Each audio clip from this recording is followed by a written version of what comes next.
Welcome to Analyst Talk with Jason Elder. It's like coffee with an analyst, or it could be whiskey with an analyst reading a spreadsheet, linking crime events, identifying a series, and getting the latest scoop on association news and training. So please don't beat that analyst and join us as we define the law enforcement analysis profession one episode at a time. How we doing, analysts? Jason Elder here with another LEA podcast deep dive, a new one. This one is Open Secrets, a deep dive dedicated to open source intelligence. And I've invited back to the show to talk us through open source intelligence, Jan Mondale. Jan, how we doing? I'm good, Jason. How are you? I am doing very well. Pacific Northwest treating you okay? Yeah, except we're finally entering the rainy season, so we've got a few months of gloom.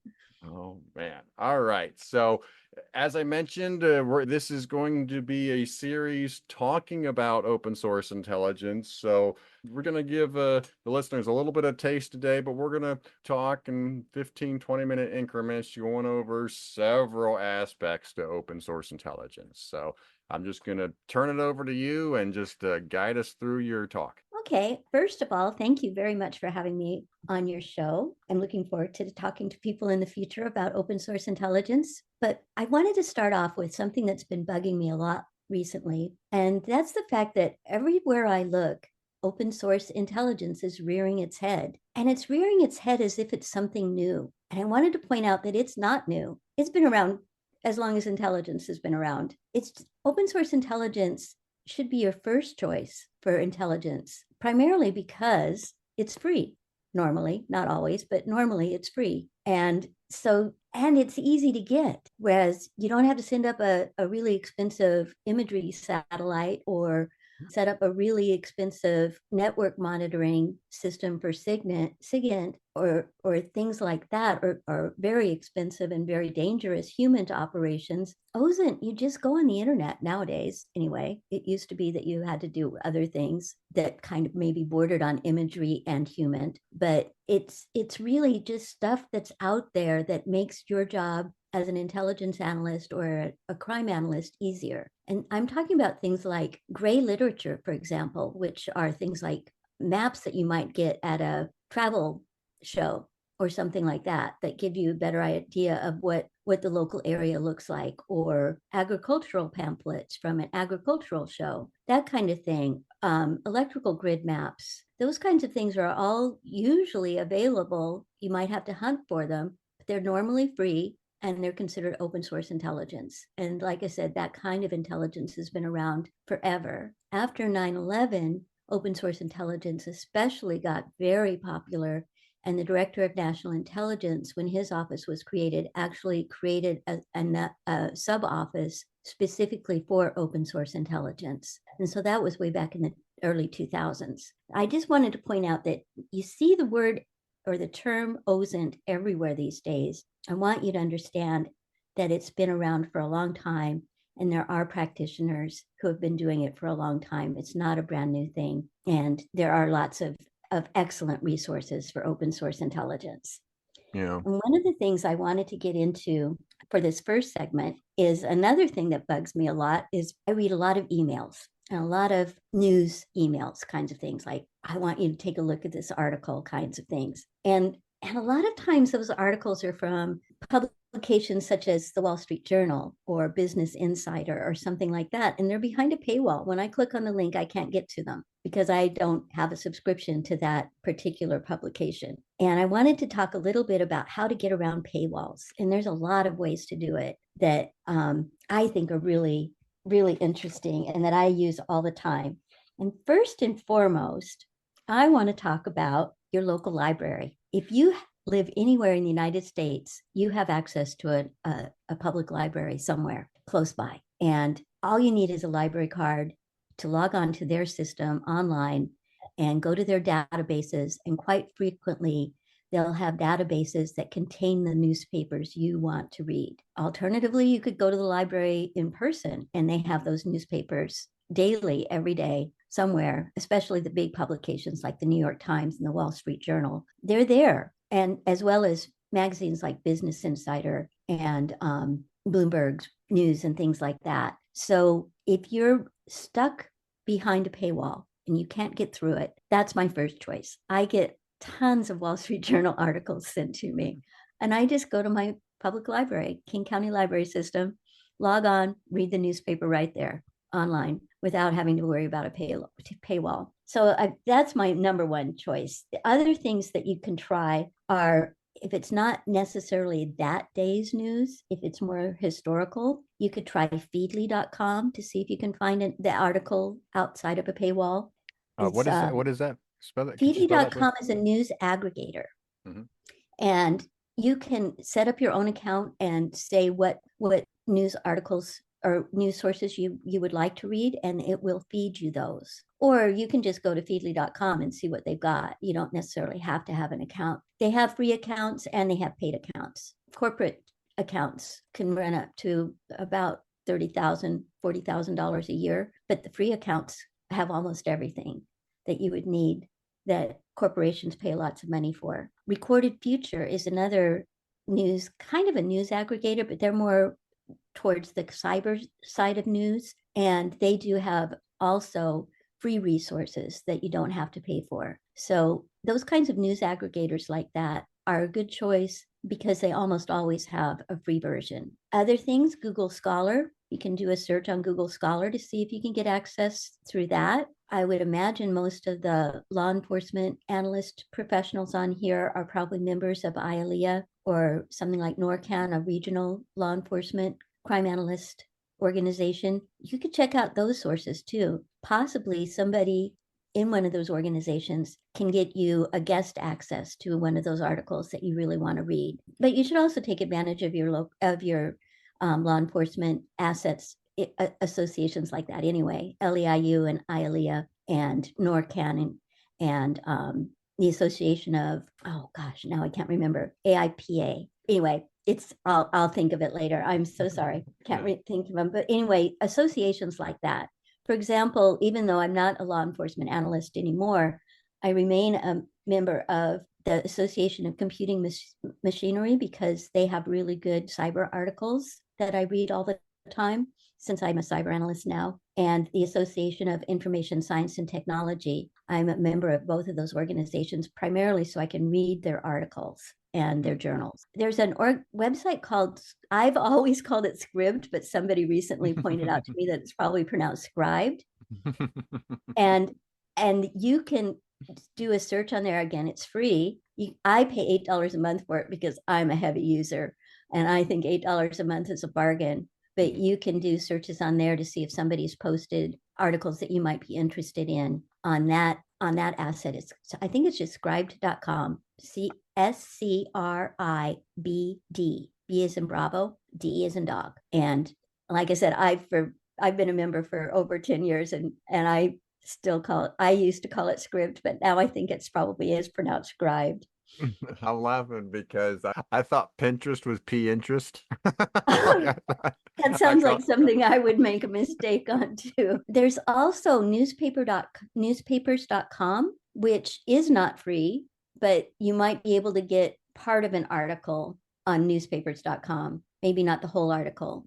Mm-hmm. It's expensive. I highly recommend if you're a crime analyst that you get a subscription to it or get your organization to get a subscription to it. I continue to pay for it. That is how I tracked down so many people when I was still a crime analyst. Because especially older newspapers, there used to be so many more articles about people and, who they got married to and where they were moving to and things like that in older newspapers. And I've been very successful using newspapers.com and ancestry.com, which is newspapers.com is now owned, I think, by ancestry.com.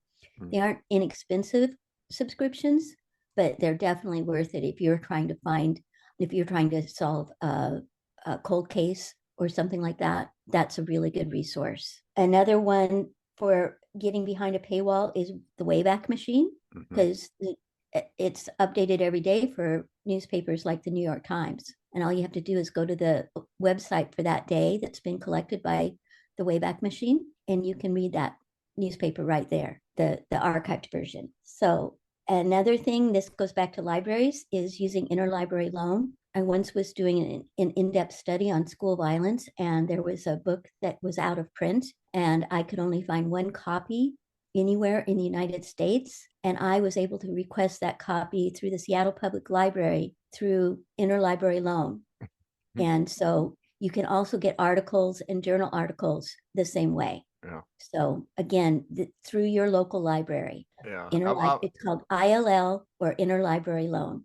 Yeah. I'm smiling again because I remember having to do that back in college. But I do wonder, is somebody that's, I don't know, under 30, have they done something where they did interlibrary loan, or where they actually needed one particular book or periodical? I sure hope they have.